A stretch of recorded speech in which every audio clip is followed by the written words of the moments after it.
I'm TheJoaquiGamer of KJC Esports, and welcome to the first episode of One Tap. So, for those of you who don't know who I am, this show used to be streamed over on my personal channel. So now it's here on KJC Esports, and any future episodes will be here on KJC Esports.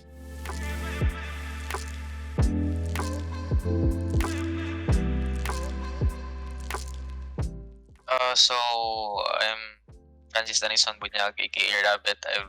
I'm the captain and IGL of Team Hashira. Alright, so Hashira Esports, as I've said, it has been around for since, if I'm correct, beta ba? Since beta No. Hashira has been playing? Since, Release. first strike?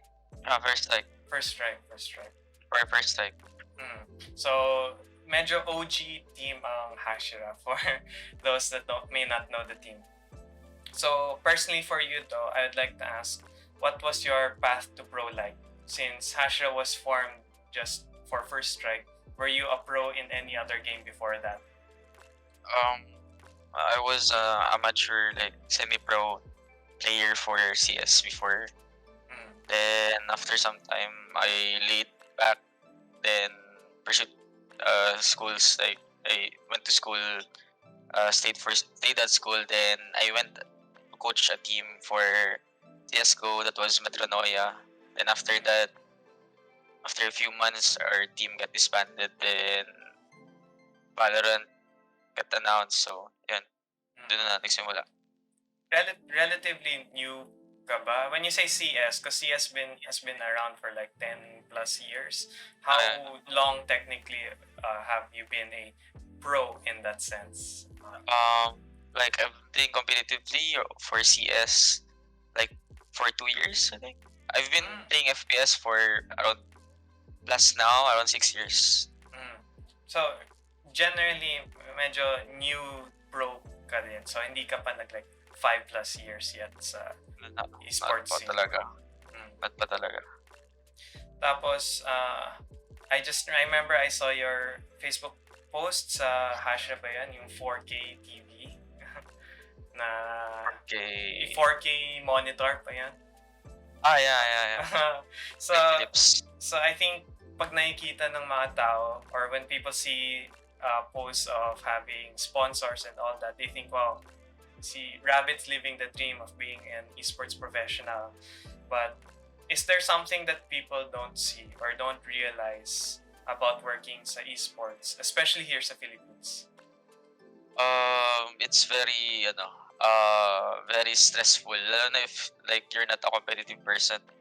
It's gonna be really stressful for you. Kasi like for me, I'm all in for the competition, but if gusto mo ng kasiyahan, it's not for you. It's not fun talaga. So, do you think burnout is like very real? Kahit sabihin mo, oh, I love Valorant, I will not get sick of Valorant. Do you think when you enter the esports scene, medyo you might lose the love for the game? May ganun ba? Yeah, actually, like for me, masasabi ko like I don't love the game anymore. Like it's a love-hate relationship with Valorant already. But yeah, I'm loving the competition. That's it. I'm loving the competition. Because I remembered, was that after first strike, you said there was an announcement post that you retired, and then after a month, you went back to the team. Was that burnout or was that a different reason? Just burnout. Like Burnout. I decided that I can take the stress of the esports scene because yeah, it's really stressful. So I decided to lay back and like take the coaching role for teams. But yeah, the thrill and the excitement isn't there. It's all about playing it. And then, actually, when I was looking through Twitter, how I found out about former SE Atlas Kakarot, about yung contract, I saw you retweeted. That's how I found out. Medyo sketchy ba din ang esports contracts? Because for other people who think they're immortal and then na-scout sila, they think, oh, my contract ako, I'm gonna get paid for playing the game. Is it what these people expect na, oh, ang ganda ng contract, ang how good is it actually be making this your job? Depends. It depends to the person because like sometimes like the contract, like the situation it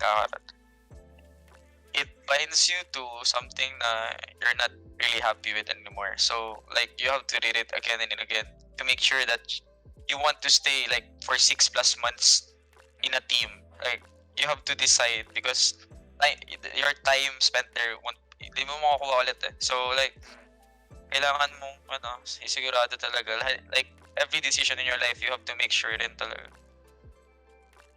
And then I think you also know that the esports scene in the Philippines, even in NA and other regions, very, how do I say this? Very volatile. I can't find the word, but teams are always being dropped. Players are always mix up the rosters. And what's your opinion in terms of how unstable the being in a team is? I think that might not be the same for Bren Esports because they've had their players for how long? Even with Humi played with them for a long time.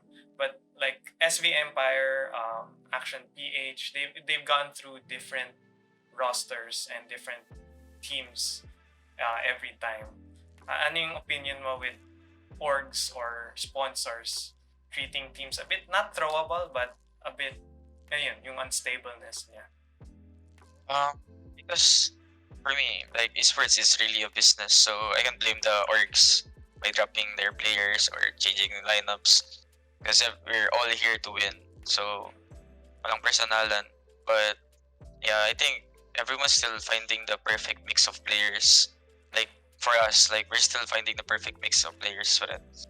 Like the goal is not to beat Bren, but to represent C and win the world championship or whatnot. So yeah, I think orgs are still finding the perfect mix. And you said because that also happened to Hashira during stage 2 VCT Philippines. I think you know naman at least after week 1, it didn't seem like Hashira was at peak performance. So what happened during that time? Was it the pressure of, wow, nabit namin yung Bren sa week 1 and then nagpile up yung pressure for week 2 and week 3 to perform? Or were there other factors sa Hashira that might have caused that? There were other factors. So yeah, so emotion and personal things. So when you beat Bren, did that add pressure on you as IGL? Like you had to like lead the team really to win the next 2 weeks of playoffs? yeah, it was like a big pressure because we beat Bren, so why don't we do it again?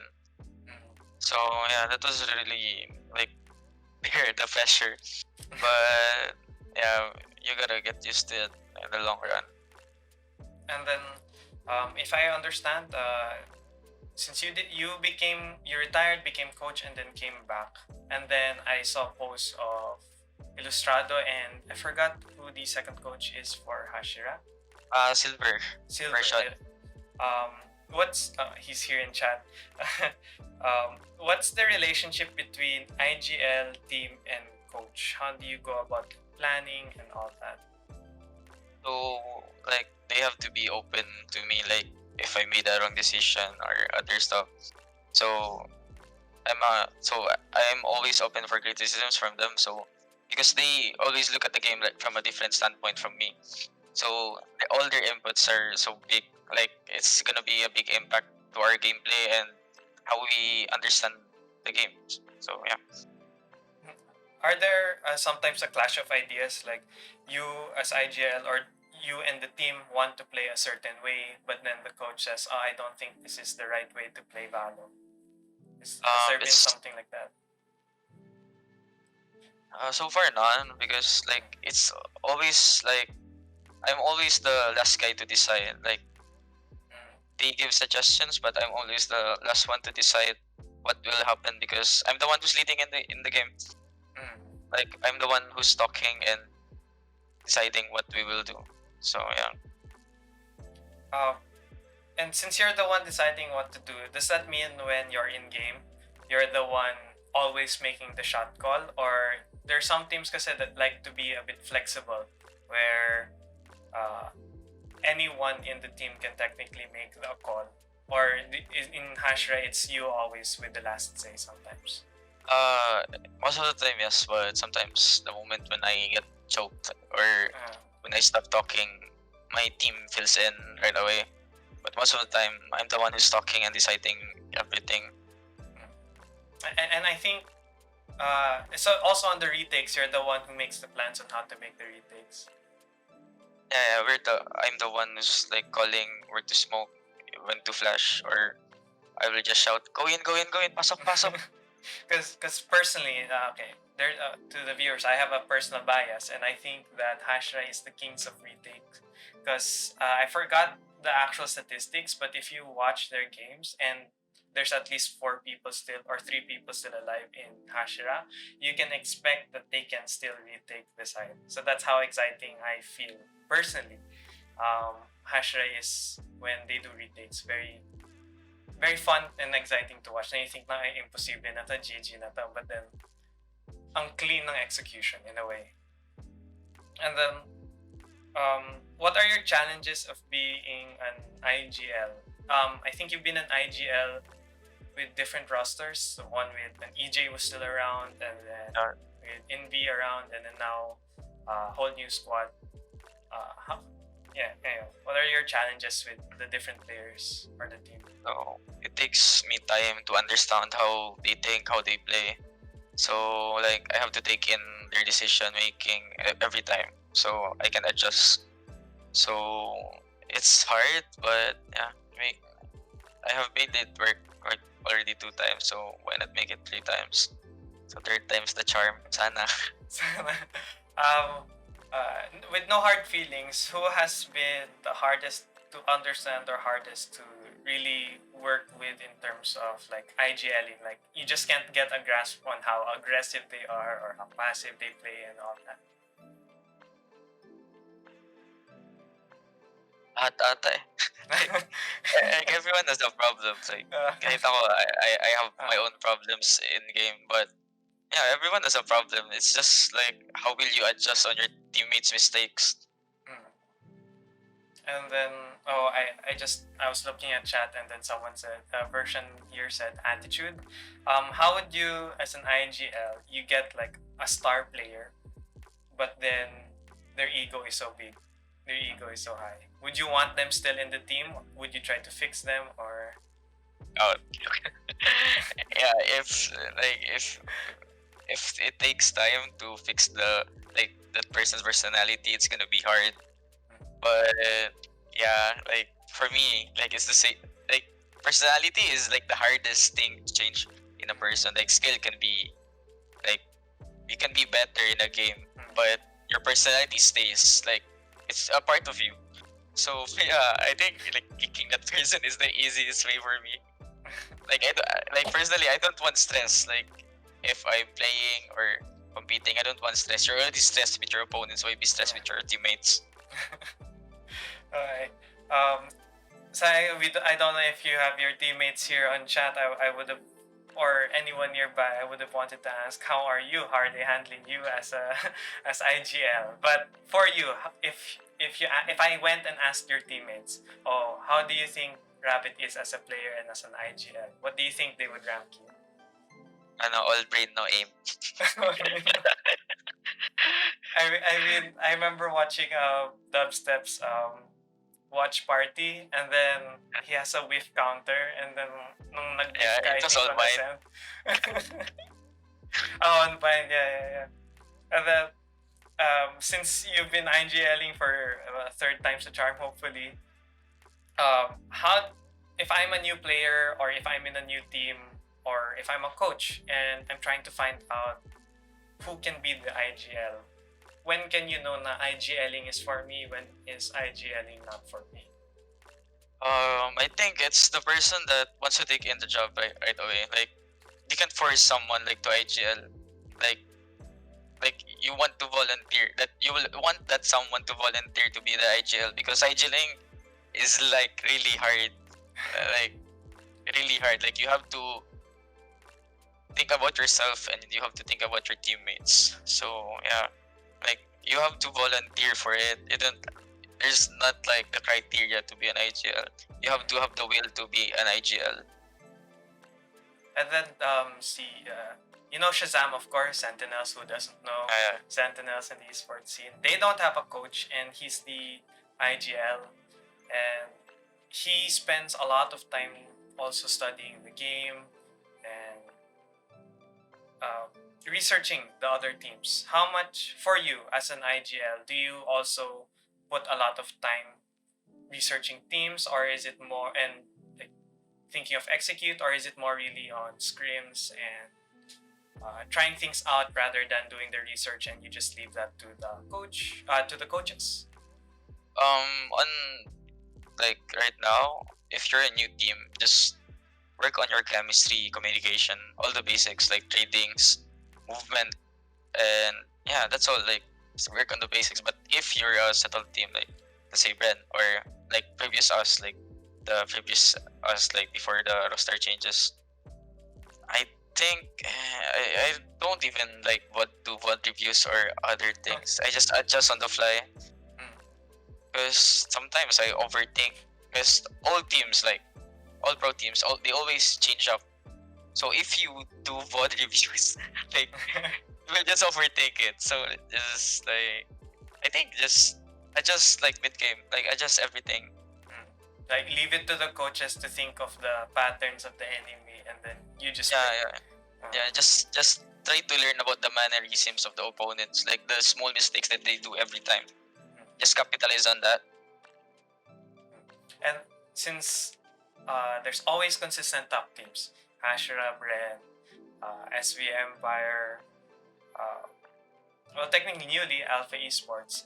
Among all of the teams that you've faced in the top tier in BCT, who are the ones na medyo gamay mo na yung movement nila, yung play nila? You can, he's going to dash in kasi this is something he would always do. Di ko kasi masabi, like kasi every tournament, all teams like change their playstyle. So I have to like review them again. Like a month, like a whole month, like I have to review them again. So yeah, like that. Like I can't really say like I know how they play, because people always change how they play like every time. So among all of the top pros though, who are the ones you don't individual players or teams, who are the ones that you usually don't want to face because feel mo you're always being read easily? Individual, I think if individual it's EJ and Sanity. Like for me, they're the top dogs. Also Dubstep and Dispenser.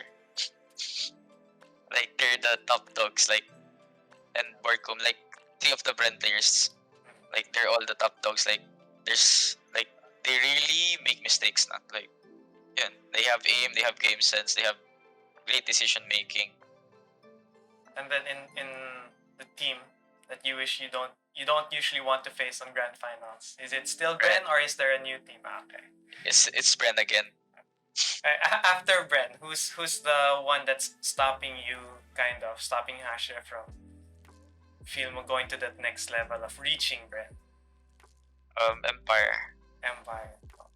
I remember they have a new roster. Did you face their new roster recently? Not yet. No, they didn't qualify for the playoffs, so yeah. And then we've been talking about roster changes.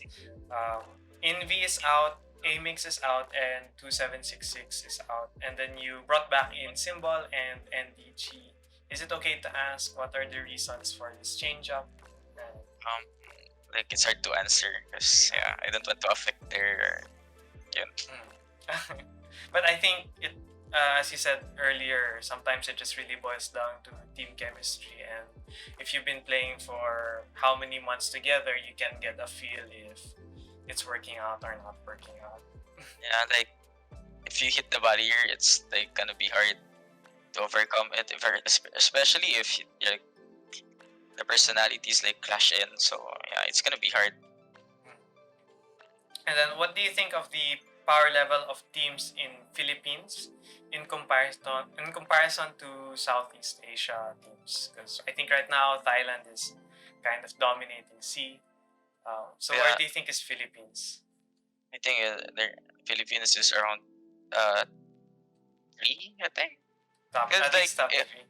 yeah, if it's about the top dogs in each country, Philippines is top 3. But if it's the average teams, like the common teams, like let's say top 1 brand and everyone below, like Yeah. in Philippines, like it's really close. But in the other countries, it's like top 1, then like top 10 or something. Like the Yeah. difference is so big. The skill difference is so big. So yeah, I think top 3. If it's Top all about the average teams and overall esports scene. Top 10-ish. Yeah. What do you feel is the reason for that? For why, other than the exception of, let's say, our representatives during VCT Southeast Asia Finals, why is it that the Philippines is not, the overall top teams is not really catching up high? It's not like in NA. When you watch NA, feel mo ang lakas nila lahat. And then sa atin, medyo mix and match. Sometimes you'll see this team in the finals and then the next they're out in the elimination round. So why do you feel that? I feel because it's like FPS is like just new, like for the PH scene. Like kakabalik lang niya ulit like the top scene of esports here in PH. If it were not for Valorant, I think FPS scene in Philippines would be already dead. Do you believe that CS Asia or CS Philippines is officially dead? Yeah, it's officially dead. Like Yeah. like the tournaments, it's like you have tournaments every 6 months, every a few months. But when you play Valorant, like every month you have like 3 tournaments, 4 tournaments, not And counting the community ones. Yeah. And malaki, the prize pool is also big. So it's not just like, hey, it's 10,000 pesos for the first place. This time there's like prize for first, second, third. Yeah, like previously when I still competed for CS, like 20k for the champion is like so big. Like wow, 20k. But right now, when you see like 20k prize pool, it's like, oh, it's a community tournament. Like for Valorant, it's like that already. And right now, I think upcoming one I have to advertise is KJC Sports Tournament 1. That's one tournament that's out for signing up. There's also the Valorant PH 100,000 prize pool. Yeah, still series. Yeah, Last Steel Series Prime tournament. And then there's the different leagues that's going on. The Predator League, the one by Fulcrum recently, the Vanguard Cup.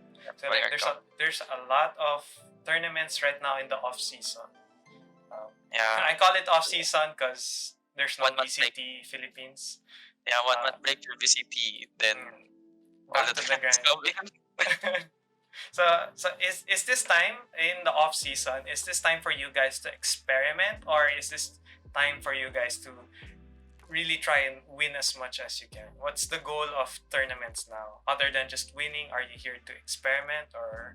For us, it's more about learning this like off season. Like these tournaments is for us to learn. Like we won't, if we lose, like we won't feel bad or like feel hurt. Like it's all about learning and learning and learning, like experimenting and trying out new stuff. And then the Philippine meta. In terms of the Philippine meta, do you think we have our own meta and we're very unique, or we like to take bits and pieces from other regions? The Philippine meta is like the copycat meta. We usually like to copy like from the other countries. Like we like to copy from India, we like to copy from Korea, but it sometimes doesn't work for us because we don't know like how they think, how they play. So yeah, like I feel like PH has the copycat meta. Like we always like try to take it, like take strats or take play styles, take compositions from other regions. Like, this comp worked in NA, and then there's a play like this in Korea. Let's see if we can do that together.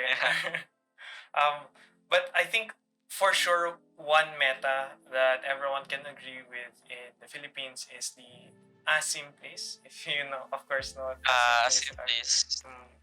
Do you think uh, we need to push further how aggressive we can play, like become the next level of Face Clan, or you think that the asim place is actually what's causing us not to reach the next level?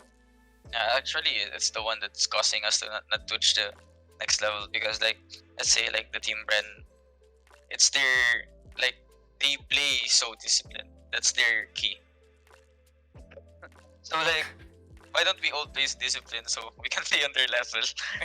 Because like, yeah, as if like it gives you highlights and other stuff, but yeah, it doesn't work on the long run until like if your opponents read you or you keep doing it like repeatedly. But being it, like if you do it like all the time, like it becomes your play style. Like you become like shit.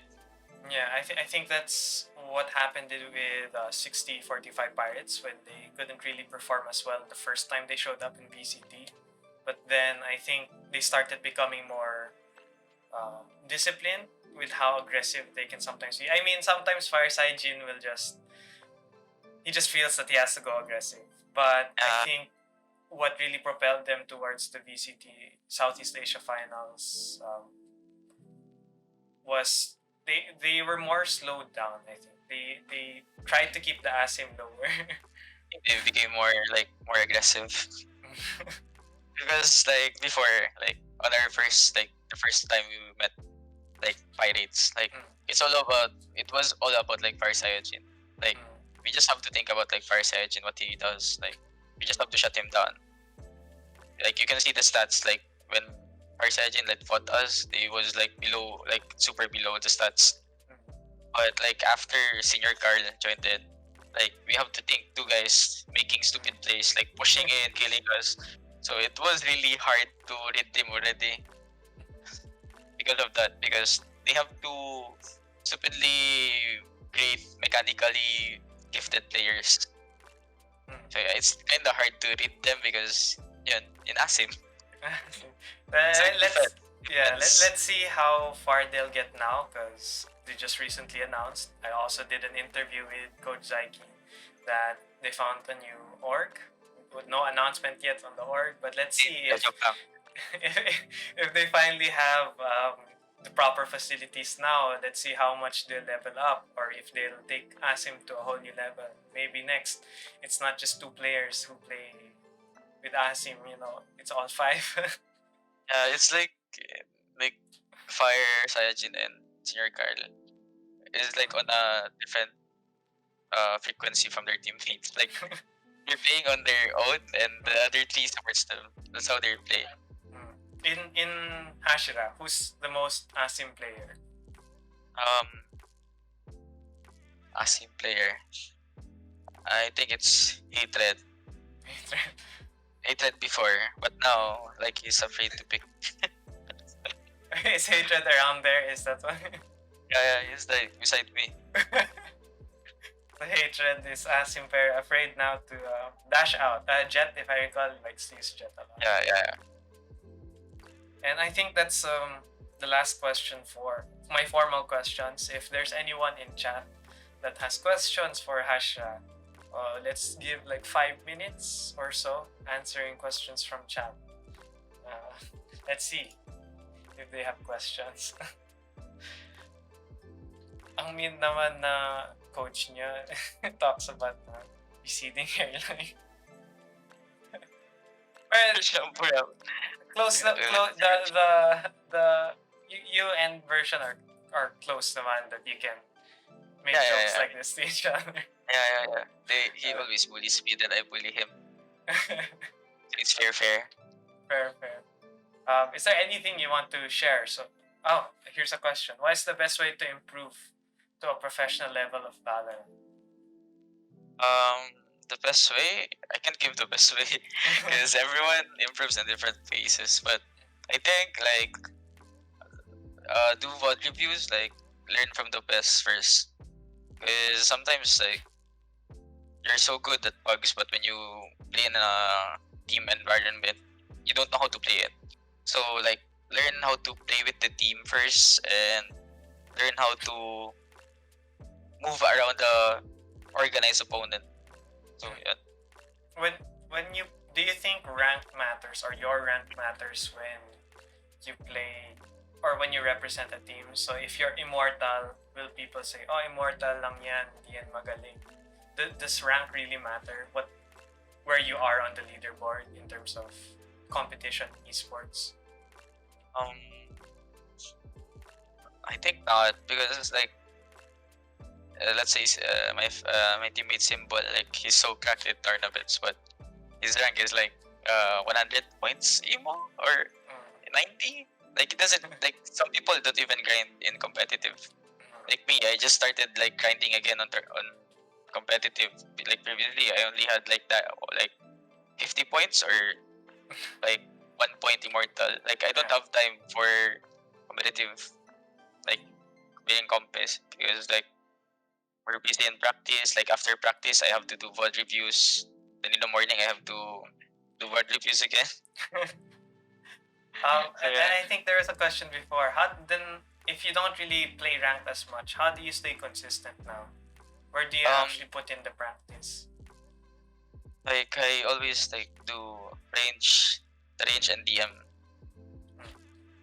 Are you trying to win in DM? Because there are people who take DM seriously. How do you play DM?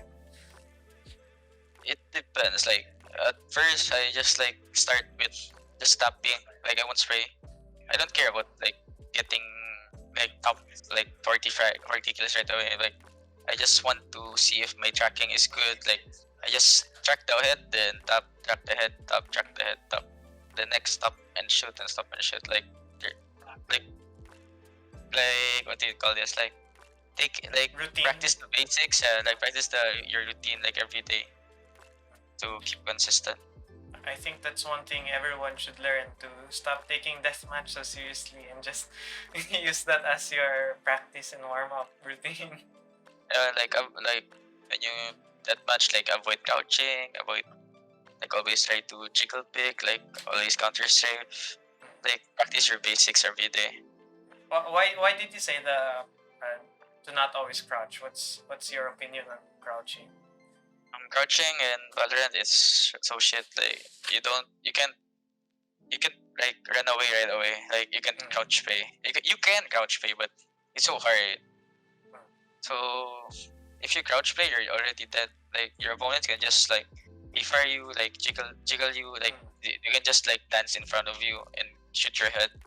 Because So you're moving less. It's best to counter strafe, as you said, instead. Yeah. Unless your opponents have a sheriff. It's a one tap. Yeah. They always shoot at the level. Your coach has a question. When do you need to aggro and when do you not need to aggro? Is this a test? Is he testing you?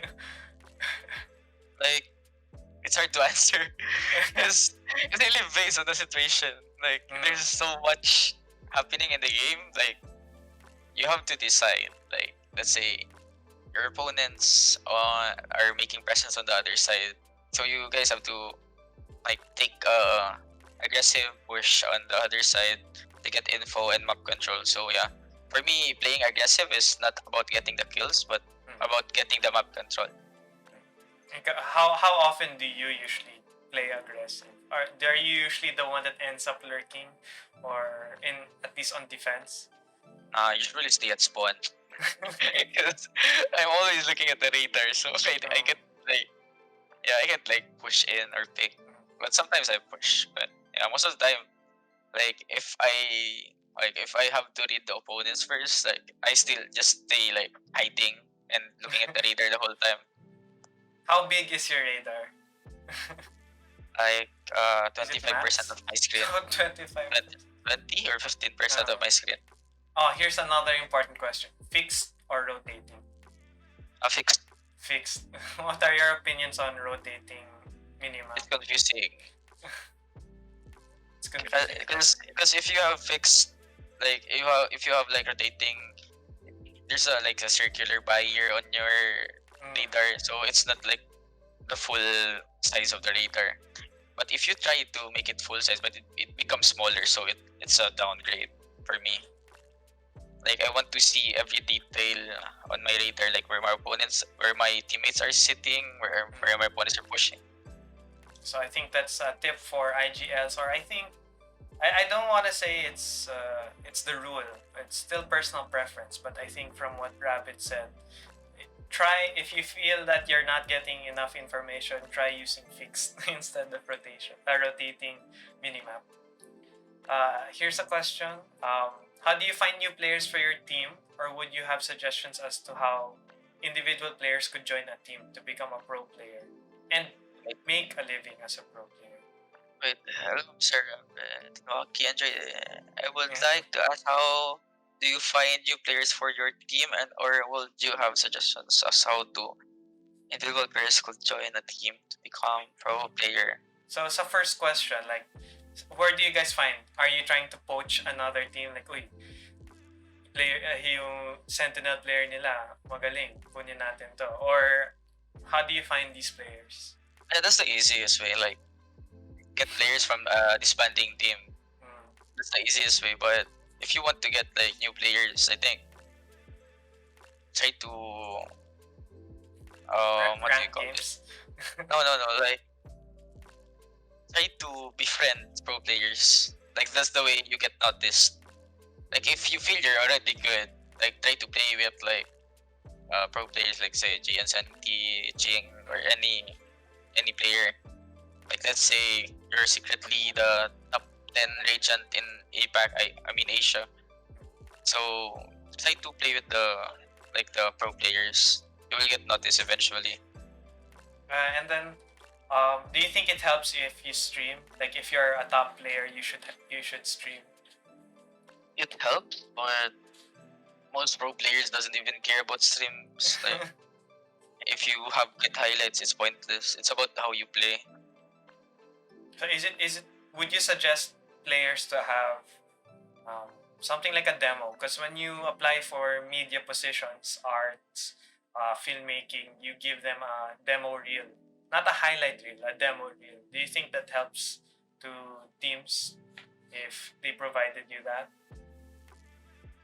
Or it's all about really just playing, or it's just really about playing? Yeah, I think the easiest way for you to get noticed is like start playing for small tournaments, like for small teams first, and climb up the ladder slowly. So either way, to the viewers out there who might be wanting to become pro players, in the end, it's just a grind.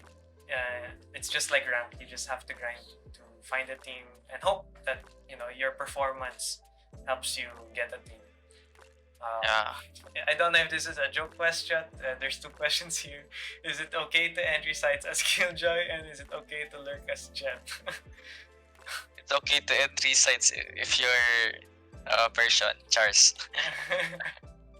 Version Killjoy really sucks. but I think in the end, even though we have roles, even though we have duelist, initiator, in the end it's still a tactical shooter. So it doesn't matter what utilities you have. Yeah. Sometimes it's the one their teammates. Like let's say you have a Bleach or you have a Sky. Like anyone can entry. That's true. So I think that's what people forget, that just because you're the sentinel, like if you're playing rank and you're the sentinel, but your entry doesn't want to entry, that doesn't mean you shouldn't put in the time to learn how to actually take sides. So I think a lot of people, when they choose to main sentry or choose to main support characters, they always go, entry muna, entry first, and then I'll go in, pick off who's remaining. I think it's important that it's a shooter. You should know also how to entry even with a sentinel character. Yeah, you need to know how to make use of the utilities that you have to get the opening kills. Because what if yung entry like our previous coach pa, like si Busy Kid, yung pinakauna naming coach, like his challenge for us was like to get the first bloods every time. Like we need to get 10 minimum first bloods every competitive game we play. Doesn't matter what agent we use, we need to get the first bloods. Like we need to take the first engagements. How did it help you as a player to have that kind of challenge? it taught me how to like find openings, like find the weak points in every team, and yeah, like find the duels that you will win every time. Because taking the first bloods is really hard, because you're always in the open or in a top spot. And then I think this will be our last question for the day. What's the difference between pro player and amateur players? Because I think you've been an amateur player yourself at the start. So from experience, what's the main difference? The main difference is how you handle stress. Because amateur players, they tend to be like nervous, stressed, pressured, uh, intimidated by their opponents. So pro players, like, they became more chill through experience. And yeah, the experience, that's the big difference. The experience. I think that's really going back to what you said. Just if you want to get noticed in as a player, just keep joining tournaments. Get used to the esports environment, because esports is very different from rank. Some people think kasi they're great at rank that they'll also be great in tournaments in VCT. They go, oh, I'm top 100. I should be replacing this player. And I think it happens. I think I see it in Twitch chat, Facebook chat, Every time. like, oh, mas magaling ako dun. Bakit di na lang ako yung na-sign? But it's very different for pro play and rank play. So, I placed on Twitch chat your socials, but is there any last words you'd want to say, Rabbit, to viewers and to also watching on YouTube in the future? So yeah, thank you for inviting me here in KJC Esports, and also thank you to our sponsors, Sim Raiders, Philips Monitor, Locked Up PH, and Inline Asia Corp. So yeah, thank you for supporting our team, and yeah, to everyone that's aspiring to be a pro player, keep the grind on, and don't forget to always be happy. Like, try to take in the stress and make it like your way to grind more and be better. Like, try not to be depressed. It really boils down how you take in the stress. Alright. Thank you again actually for accepting as well, being the guest for the first episode of One Tap. Good luck on future endeavors. I think there's like a bunch of tournaments coming up, so hopefully we get to see the Kings of Retake in the future tournaments this coming May, June. Thank you. Thank you. That was Rabbit, the IGL for Hashira Esports. Hopefully you guys enjoyed or learned something about the esports scene from the eyes of a pro player. And I think we did learn a lot about Hashira, about Rabbit, and also about the esports scene in general, that the pro scene is very different from what you think it is. A lot of people really think that it's all sunshines and all that, being able to play the game that you love and earn from it. But it's not always what it seems. So once again, thank you for joining us on the first episode of One Tap. If you guys missed some parts, that's totally okay. We'll be posting the full VOD over at our YouTube channel, so give that a follow. Also, check out our other content and socials on on the different KJC Esports socials. You can find that over here at the Twitch About page. You can also find it over, if you're watching this from YouTube, you can find it below in the description. If you guys have other guests that you want to see, feel free to comment on the YouTube or on our other platforms, at us on Twitter, and of guests that you want to see in the future. And then I'll see you guys next week for our next guest, which you guys will see soon. Just follow us on our Facebook page and wait for the poster. So that's going to be a surprise. And see you guys in the next one.